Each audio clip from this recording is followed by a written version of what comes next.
Today, we're diving into a book called The Road to Eleusis, and a theory so bold it claims to solve one of the greatest secrets in all of human history, a mystery that was kept, on pain of death, for nearly 4,000 years. So what were the Eleusinian Mysteries? Well, for almost 2 millennia, they were the most sacred, most revered religious rites in all of ancient Greece. Every single year, thousands of people would make a pilgrimage to a sanctuary at Eleusis for a secret ceremony, one they claimed completely changed how they saw life and death. And if you revealed what happened there, that was a death sentence. And somehow, for 2,000 years, nobody talked. And listen, this wasn't some minor ritual. The things people said about it are just staggering.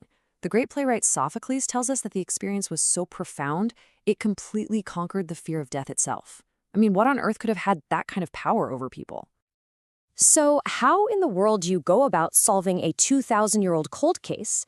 Well, the authors of The Road to Eleusis put together an absolute dream team, a mushroom expert, a legendary chemist, and a classical scholar. And as it turns out, each one of them held one crucial piece of the puzzle. Just try to wrap your head around the scale of this. For 2,000 years, everyone from Roman emperors to playwrights to ordinary people shared this incredible experience. They all talked about a life-changing vision, the upuptia, and yet that vow of silence was never, ever broken. This was clearly more than just a promise. It was something way deeper. All right, so our first clue, it comes from a really unexpected place. It comes from an expert named R. Gordon Wasson. And believe it or not, his entire life's work and the first key to this whole mystery kicked off with a simple walk in the woods with his wife. You see, Wasson was a total pioneer. He and his wife literally invented a field of study called ethnomycology. They became world famous for rediscovering the central role that hallucinogenic mushrooms played in the religious ceremonies of Mexico. He was obsessed with the hidden relationship between people and fungi. And Wasson's big discovery was this deep cultural split. He realized you could basically divide the world's cultures into two camps, the mycophiles, or mushroom lovers, like his Russian wife, who had this deep, rich, friendly relationship with fungi, and the microphobes, the mushroom fearers, like himself, who saw them as disgusting, poisonous things. And this quote, it just perfectly captures the moment it all clicked for him.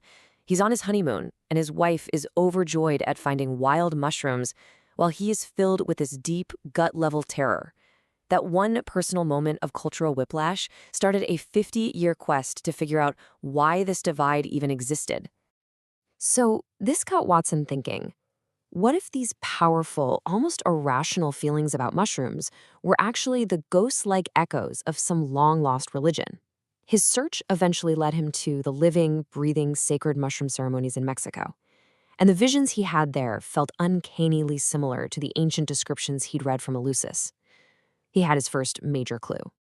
Okay, but a hunch, even a really good one, is still just a hunch. Wasson needed to know, was a psychedelic brew even chemically possible for the ancient Greeks? For that, he went to the one man on Earth who could answer the question, the legendary Swiss chemist, Dr. Albert Hofmann, the man who discovered LSD. Hofmann's attention immediately went to the stuff called ergot. It's a fungus that grows on grain. Now, for centuries, ergot was known as a terrifying poison that caused these horrific, widespread epidemics. But Hofmann knew something others didn't. He knew that hidden inside this deadly poison was a chemical treasure chest. And here is the chemical key that unlocks the entire theory.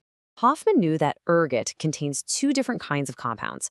The toxic ones that cause all the physical poisoning, they don't dissolve in water. But the psychoactive ones, which happen to be close chemical cousins of LSD, they dissolve easily in cold water. You wouldn't need a modern lab, you just need a bucket. So Hofmann laid it all out. The process to create this sacred potion, which was called the kykeon, would have been shockingly simple. You just take the ergot-infected barley, which, by the way, was known to grow on the sacred fields right next to the sanctuary, grind it up, steep it in water, and drink. That's it.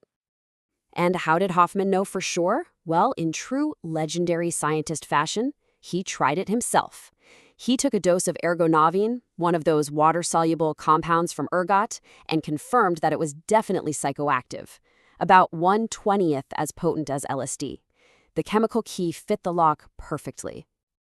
So we've got the theory from the mushroom hunter, and we've got the chemical proof from the scientist. The final piece was to connect it all back to ancient Greece itself, and that's where the third member of the team comes in, the classicist Carl A.P. Ruck from Boston University. He was the mythological missing link. Ruck pointed out something incredible. The recipe was basically hiding in plain sight, right there in the founding myth of Eleusis. In the story, the goddess Demeter is grieving. She refuses wine, but she does accept a special potion, the kaikion, made from barley, water, and mint. The main ingredient was barley, grown on that sacred plain, a grain known to be a perfect host for ergot fungus. And this is so important.